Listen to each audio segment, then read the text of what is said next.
ஜெய் வராகி, என் அன்பு குழந்தையே, எவனோ ஒருவன் கொடுத்த காயத்தை மனதில் சுமந்து கொண்டு எதை பற்றியும் யோசிக்காமல் யாரோ ஒருவன் உன்னை விட்டு போனதை மட்டுமே சிந்தித்து கொண்டு அழுது கொண்டே இருக்கிறாயே.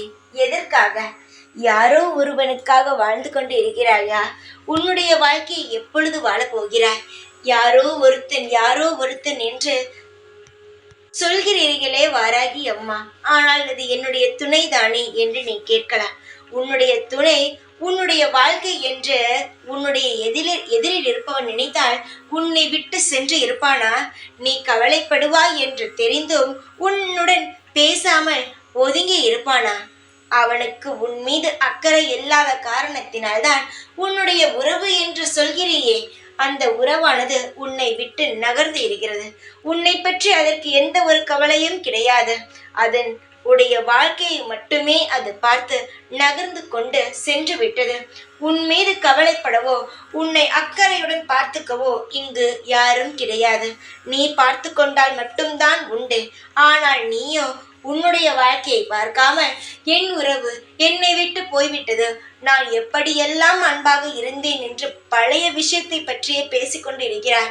ஆனால் விட்டு போன உறவோ அது ஒரு புது வாழ்க்கையை தேடி நல்லபடியாக உன்னை ஒரு நொடி கூட நினைக்காமல் நல்லபடியாக வாழ்ந்து கொண்டு இருக்கிறது.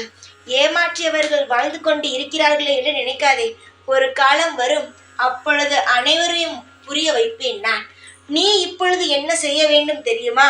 விட்டு போன எவரையும் நினைக்காமல் உன் வாழ்க்கையை நீ கவனத்துடன் பார்த்தால் உன்னை சுற்றி இருக்கும் அத்தனை பேரும் உன்னை திரும்பி பார்த்து வியப்பார்கள்.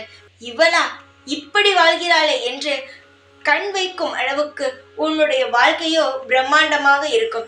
போன உறவை நினைத்து வருத்தப்படாதே. அது வந்தாலும் சுதாரித்துக்கொள். அது தேவையில்லை என்றால் விட்டுவிடு. உன் வாழ்க்கையில் நிச்சயமாக ஒரு நல்ல காலம் பிறக்கும்.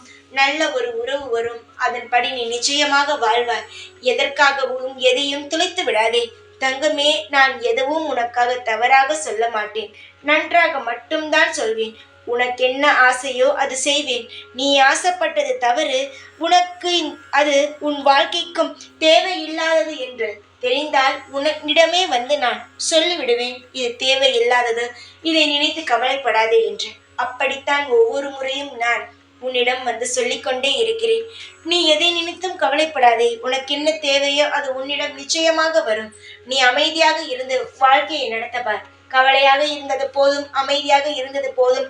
மற்றவர்கள் நினைத்து உன்னுடைய வாழ்க்கையை வீணாக்கியது போதும். நேரம் போனது போதும். இனி எதையும் காலம் கடத்தாமல் உன்னுடைய செயலை நீ செய்து கொண்டே இரு. நிச்சயமாக உனக்கான வெற்றி கிடைக்கும். தைரியமாக இரு. எப்பொழுதும் உன் கூடவே தான் இருப்பேன். இந்த வாராகி நான். ஜெய் வாராகி.